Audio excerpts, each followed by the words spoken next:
Hey guys, welcome back to this beautiful channel. It is me, the Chainsaw Maniac, and I'm here with another one of these videos to help you guys out with your webcomics. Today we're gonna be talking about the best ways that I found to create or design your own webcomic characters. Before I start this video, don't forget to like, subscribe, and stay awesome. We're gonna talk about your characters fitting the genre of your webcomic, because it really depends on the genre of your webcomic. Because if you do have like a very gory comic, it would make no sense to make a cute puppy as the main character, or you know what I mean. Like, it has to fit the genre of your comic. So if it's a very gritty post-apocalyptic type comic, then your character should indoctrinate those type of genre aspects into their character. For example, I'll use my webcomic as an example. Mine is a fantasy action post-apocalyptic webcomic. So this is kind of like the world is just completely messed up, and the characters are kind of like in this like dystopian, like post-apocalyptic world now, a fantasy world of course. So the characters they have to fit this exact world in terms of mana, magic, as well as very gritty. There's a lot of blood in there, you know, it's very dark. So they have to fit this exact mold that you're kind of molding the comic around. So you'll see like the main character, he has all types of scars on his body. He has his burn marks, and he's wearing a mask. He could have a disfigured face, you don't really know. And there's kind of a bunch of stuff that's going on with this guy. As you can tell by the world and the setting, there's a lot of things that has just been completely destroyed. Like in my latest episode, if you guys haven't checked it out, I suggest you check out my webcomic, and you'll notice like the way the world is portrayed now after this catastrophic events that has happened. Now this world is completely messed up, and so the characters should also be the same way. They should have certain backstories, or like what happened to them during this period, because obviously it wasn't always like this. There was a point where it was like, you know, good, and it was all butterflies and gardens, and now all of a sudden bam, and the world is completely on fire. So you kind of have to now design your characters in such a way where they had this paradigm shift of this all roses and gardens, and now, you know, they also came to this very gritty, dark type of personality now. The character's design should be also based on the importance of the character as well. So if it's just a throwaway character, do not go all out on the characters. Don't design every single character with excruciating detail as if they're the main character, you know. Always pick and choose the characters that you kind of want to mold into. If they're gonna be key points in your story, you want to have a really cool design for those characters. You want to have certain aspects of them that's gonna help them motivate the main character to get to their points, to get to their goals. Like the characters in my webcomic, many people think like the first guy, the Black Dragon King, one of the main characters in my comic. Well, he's not the main character, but he's very integral to the story. Even though it looks like I'm kind of just throwing him away, just throwing him in there, he's kind of going to be very important in the later episodes. So I kind of gave him an awesome, cool design, because you're going to see him also plenty of times in the webcomic, and so you want him to have this cool design so it's pleasing to the audience's eye. Every time they see this character, like, damn, this guy's awesome. Look how he looks. You know, he has this awesome eye patch, he got this cool armor, he has a very rugged, tough personality, you know. So you want to really draw your audience in with your characters as well. If they're gonna have a large amount of screen time in terms of your webcomic, you really want to kind of have it where your audience is kind of drawn to this character now, and they grow attached to the character just through the design alone or through their personality. Obviously the main characters should always stand out the most.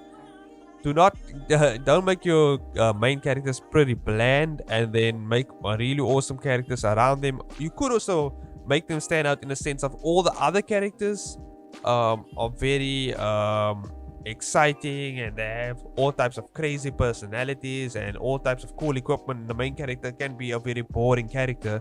You know, you can do the opposite type thing, and I've seen this in many series and manga and all that types of stuff. There's a bunch of things where they do it backwards, and the character isn't as exciting as the other characters around him, and then he kind of builds up to where he gets to a certain point of, you know, where he gets to that point basically. Yeah, but you gotta make him stand out in some way or form. So you can do this personality wise, you can do this equipment wise with his equipment on him or whatever. Personality wise is always the best option. Always I know some people have same face syndrome, where it's basically like your characters kind of have the same face, and it's very hard to differentiate between faces. And especially for beginners, you kind of discern like which character is which in your comic. Even though you know who's who, your audience might be confused if the faces look very similar, and you just, you know, it's just very hard for you, difficult to draw different faces. The quickest way to get around this dilemma is basically add certain features on their faces, or certain items or something that you can tell your audience that this is this character. You know, many people do this so they don't have to really concentrate that much on the face, but I would always recommend study facial structures and different types of noses, mouths, and eyes, and really implement that into your webcomic, because that will really help. It's always good to study different types of faces, because you're obviously gonna have a bunch of different type of people, unless they're just some background characters. They can have the same face as many of the other background characters. It doesn't really matter. They're not important or integral to the story, as long as they don't even need to have a face. You can just have them blank faced in the background saying a bunch of stuff. There's many of different ways you can go about this as well, in terms of just the background characters, but the main characters always have to stand out. Also, don't just a quick tip, don't character overload, and by that I mean don't make too much unique characters and introduce too much characters too fast, because you don't want to overwhelm your audience. Like they have to know this guy's story, that guy's story. The anime really introduces a bunch of characters, like a lot. There's too much, so much characters. Where I mean Naruto does the same thing, but I mean it's not really as bad as One Piece, where there's so much people I honestly don't care about in the One Piece universe, but we have to see the story, we have to know the backstory. In all honesty, I skip most of those because I don't care about these guys. I want to know more about Straw Hat Crew. I want to know more about Luffy. I want to know more about Zoro. I want to know more about just the main cast. Why am I learning about this weird looking pixie thing and his backstory when he's not even integral to Luffy's mission or something like that, you know?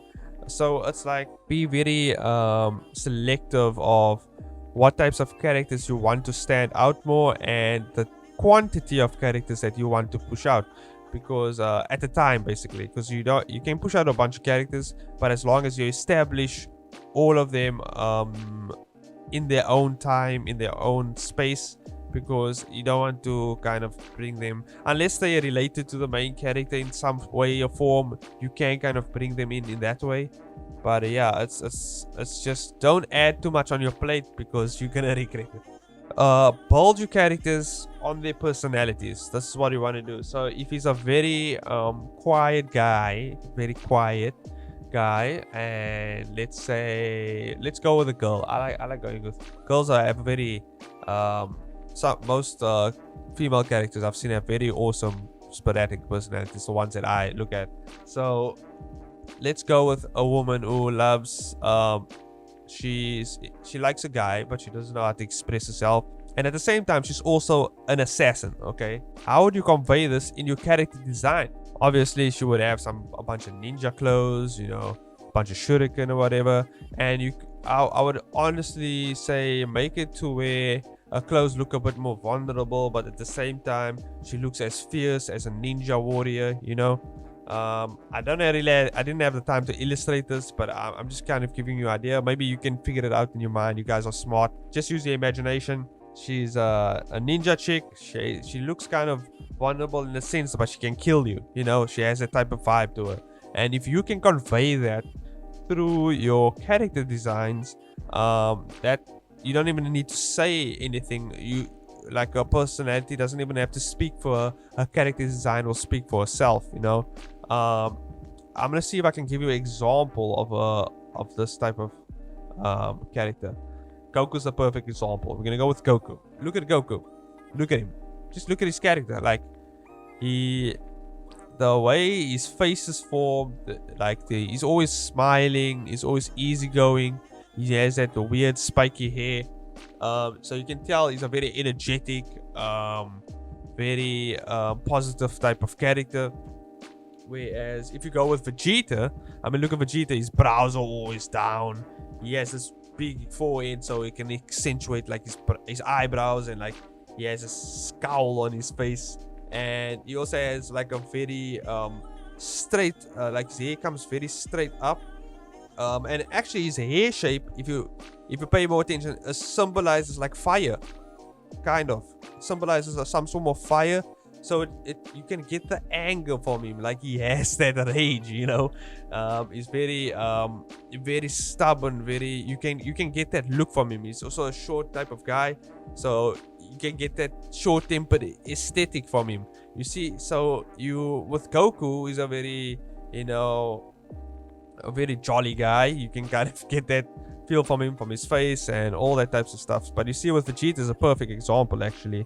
Rather than Goku, Vegeta kind of is very short-tempered. He got his big scowling brows. He got his massive forehead, which kind of accentuates his eyebrows to make him look even more pissed than he usually is. And then you have his fiery hair, which kind of comes up like fire, and you kind of get that feel to it. For example, Natsu from I think Fairy Tail.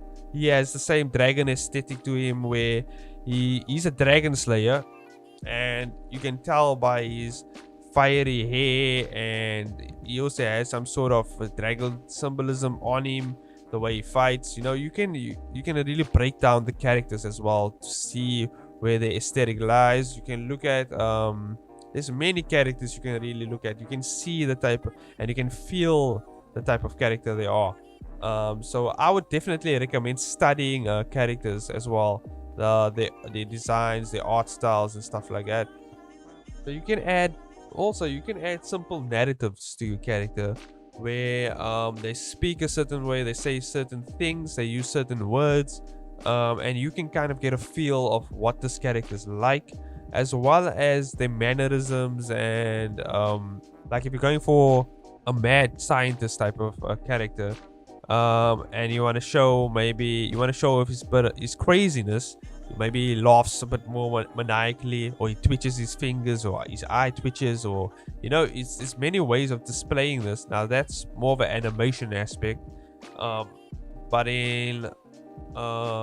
when it comes to still images in your webcomic, I think the best way to display this is maybe through text. Like you could add a little close-up of his eye and it's twitching, and add a twitching effect, like a sound effect next to his eye using text.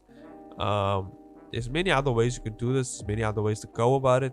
That's just one of the ways I thought about doing something like that for and this is also a very good technique, and I think I got this from Andy Byrne. She does a video on the character design as well, and she talks about this aspect, which I actually didn't quite think about in the moment, but I do it most of the time in my webcomic as well as many other things, and I didn't actually take note of it till now. So as adding items or certain equipment to their body to display their personality, or the type of characters they are, the type of maybe fighting style they use, maybe the type of magic they use, you know, depending on the genre and your what story you're going with. Even if it's a very slice of life type of webcomic, you can get away with maybe hairstyles, accessories in terms of nails, in terms of eyelashes. There's a lot of things you can get away with in terms of the what the accessories they use. Maybe they have a certain type of earring they wear, maybe they have a certain type of a ring they use, you know. So it really depends on your genre again. So let's say you have a knight-like character. He's a knight, you know. You will definitely have some sort of sword or shield, or maybe even a spear. Definitely some type of armament on him, or and definitely maybe a helmet, or maybe he has like long flowing hair. He has that pretty boy knight-like feature, you know. You can go in depth in terms of the equipment will really accentuate their personality and who they are, fighting styles, all types of things. You can really do all crazy kinds of things with that. Like for example, in my webcomic, the main character uses some sort of device called a mana coffin, which is a device which allows him to perform some sort of rituals or magical spells, you know. And there's also a backstory behind this item and how he exactly got it, and there is actually some lore behind it and all that types of stuff. So when it comes to designing equipment for your characters, whether it's the main character or some other character, you can even build a backstory to how they got this equipment, or maybe how it will affect their abilities and display their certain skills. When it comes to the backstory of the character, these items can also play a very big role in their backstory. Maybe they have a certain type of necklace that maybe a dying relative gave them, or and they look back at it and they have a little bit of character moment. So you can actually draw out certain scenes, as well as certain story aspects with certain items on those characters itself, and that will also help with the storytelling in the long run. So don't just add items to add items, you can add stories to those items as well. And I mean, that can just improve the story arc of certain characters and actually display what are their goals. Actually, some items can maybe display some of the goals, or maybe they have an item that maybe reminds them of a certain promise they made, you know. There's many different things you can use for this type of equipment, and you've got to keep this in mind always when designing a character. Maybe when it comes to background characters, just a quick tip as well, background characters don't have to really have different types of clothes, armor, or whatever. When it comes to, let's say there's an army of soldiers, you don't have to single-handedly draw every single soldier and all their personalities and all the things. No. Those are all background characters. We don't really care about them if they die. You know what I mean?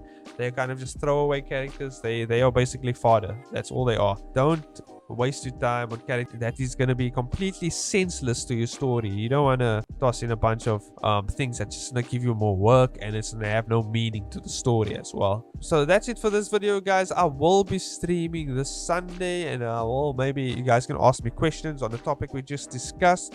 So feel free to sit down with me on my live streams as well.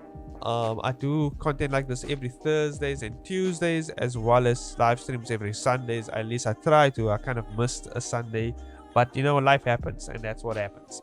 So yeah, don't always look up to Sundays for live streams. My live stream might come in the week, you know. Hopefully you guys enjoyed the video, learned something from the video. Maybe you didn't learn anything and you just wanted some background noise while you drew your webcomics. Now don't forget to check out my webcomic. I also have a playlist of all the webcomic topics I talked about. You guys can check that out as well. Feel free to follow me on my social media links down below. I post things on there as well if you are interested. And I also have a Patreon for extra content if you guys are into that. Feel free to go there, and you feel like, oh, you know what, I want to see actually behind the scenes, or I want free HD, you know, backgrounds for my desktop or my mobile phone. You get it there as well. You can check out the tiers, check out the benefits, and see if you're into that. No problem. That's it for this video, guys, and I'll see you in the next one. Bye bye.